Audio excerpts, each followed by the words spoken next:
De l'autre côté de la station se tient la partie half-pipe des réjouissances, avec une poignée de Français survoltés que l'on pressent sur le podium. Le village des Contamines a vu pousser en son sein un pipe digne de ce nom, avec des sessions en diurne et en nocturne. Une discipline de haut vol pour amateurs de sensations fortes, bispatulées d'illustration.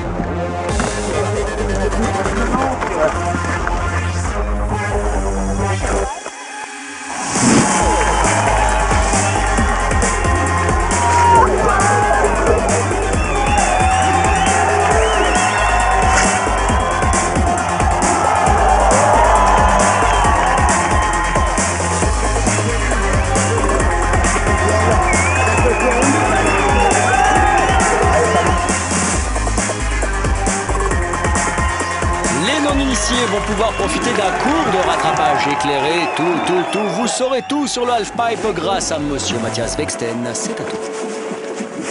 Le halfpipe, donc c'est une discipline du freestyle. Donc ça veut dire principalement que c'est des juges et pas un chronomètre. Et que le but, c'est de faire des figures. Là, donc on voit le pipe derrière, c'est simplement comme une rampe de skate quelque part. Et le but, c'est de faire des figures. Il n'y a pas de nombre de figures définies, il n'y a pas de figures obligatoires. On part, on fait ce qu'on a envie comme on a envie. Et les juges, eux, estiment la valeur des figures, les additionnent et prennent en compte bien sûr l'amplitude, la hauteur, etc. L'aisance, donc ce qu'on appelle le style.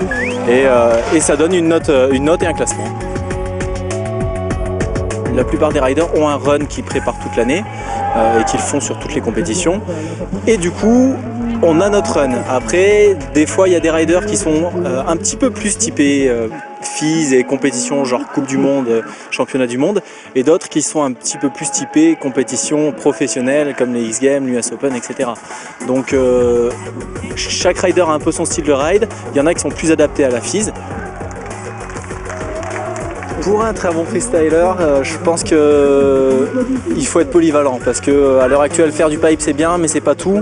Et faire du slopestyle, ça peut faire beaucoup, mais quelque part il faut faire un peu de tout. Donc le slopestyle rapidement, c'est un enchaînement de sauts, genre boss, comme dans tous les sports extrêmes, motocross, etc. Donc une bosse où on fait une figure et des rails, donc des barres en fer sur lesquelles on fait aussi des figures, mais avec les skis en travers, etc. Donc pour être un bon freestyler maintenant, il faut savoir faire un peu de tout.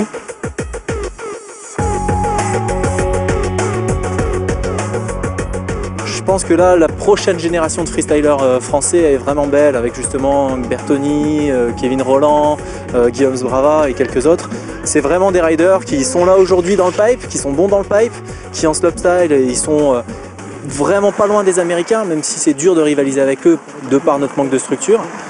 Mais ils sont quand même là et moi je pense que c'est vraiment bien de leur, c'est beau de leur part d'arriver à ce niveau-là avec finalement ce sur quoi on ride tous les jours, quoi.